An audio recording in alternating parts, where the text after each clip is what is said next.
I wanted to build a stand for this Trunks figure I picked up. I really like these Crane King figures because they're pretty inexpensive and they look nice, but it looked a little bit boring on my shelf.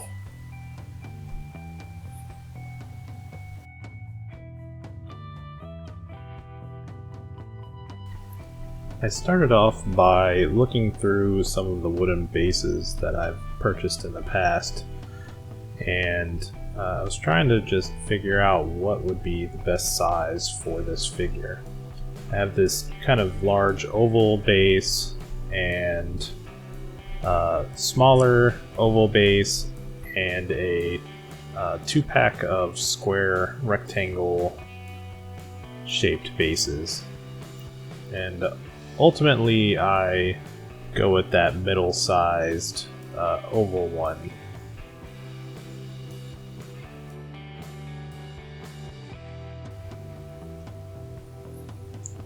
So the idea here is I want to build up to a base that looks kind of like those brown earthy mountains that the Dragon Ball Z characters are often seen standing on. So what I'm doing here is I'm cutting out roughly some foam core to start building up my base. I'm going to use these rocks to add some detail later on, so I want to make sure that this is somewhat thick enough to allow those rocks to be placed.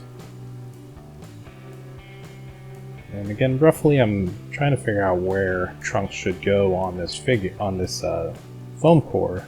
So I've marked out a few spots there for where his feet are, because I'm going to be roughing out a general kind of organic shape, and I don't want his feet hanging off the sides.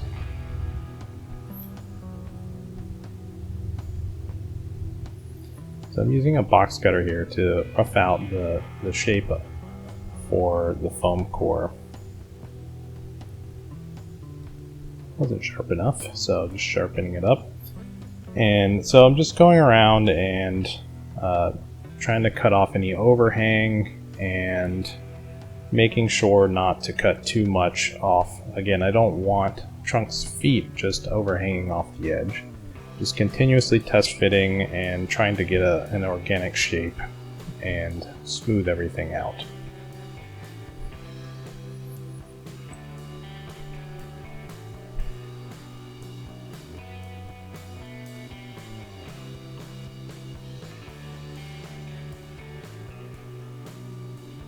Ultimately, I'm just going to finish up roughing this out, and once I'm happy with it, I'm just going to glue it down to the wood base.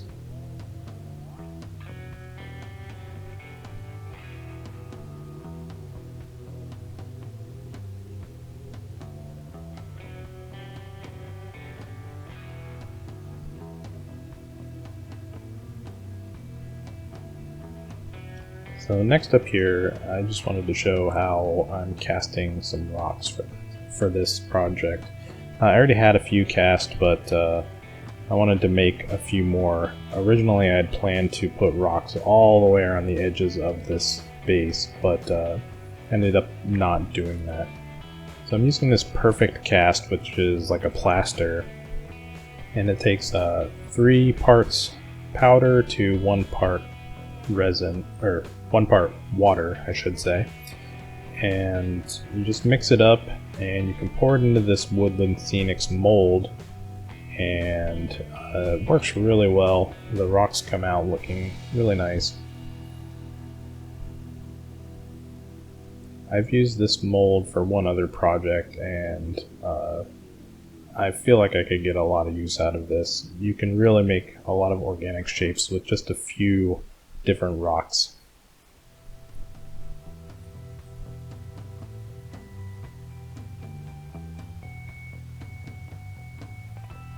So the next thing I'm trying to do here is replicate another product where I believe it has kind of like paper fibers in it. So what I've done is I've taken that same perfect cast and made it a little bit thinner, and I'm putting in paper shredding. This actually worked pretty well, but it was a little bit too runny.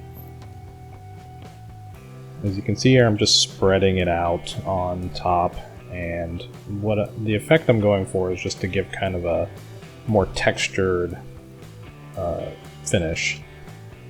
I don't really want the entire piece to look smooth. I mean, I'm gonna put rocks around it, but I don't want there to be rocks and then smooth. So I had also planned on using this to kind of glue the rocks down, but that didn't end up working out too well because the mixture was too thin and my rocks kind of had a little lip on the edge, which was preventing it from having a nice secure connection. So the other thing I wanted to do here is I wanted Trunks to look like he was part of this diorama. So I took a pair of gloves and I cut the fingertips off and put them on the feet of the figure and just kind of set Trunks into it to leave a little feet mark. So since the rocks, I wasn't able to attach them with the casting plaster. What I did was, after the fact, is I came in with an X-Acto knife and tried to cut out a few spots to put in some more rocks. And the way I did that is I just used hot glue, which worked out a lot better than I was expecting it to. The downside is I had to try and cut through plaster, which it worked because it was fairly thin, but I could have planned that out a little bit better. So what you'll see here is that I'll end up leaving a lot of gaps between the rocks, but that's okay because I'm going to come back later with some more plaster and fill those in.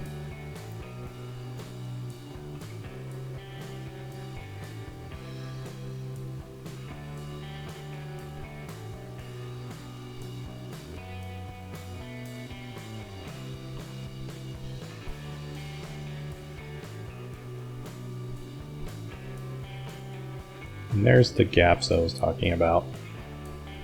It's really okay. I mixed up a little bit thicker of that plaster mix and literally just poured it into the gaps and used a plastic knife to move it around and just fill in the gaps.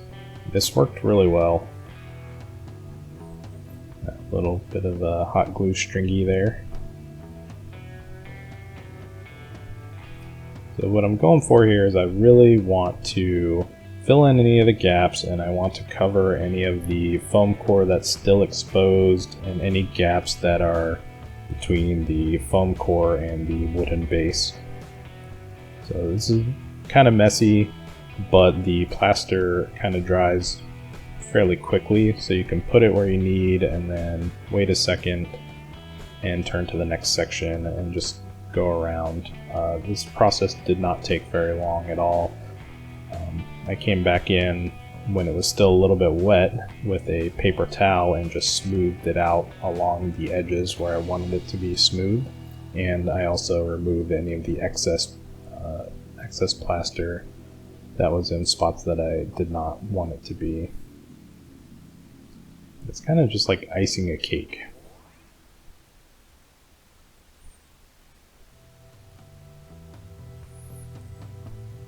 So there it is. You can see there's a lot of texture and the rocks look pretty nice, and pretty happy with it at this point.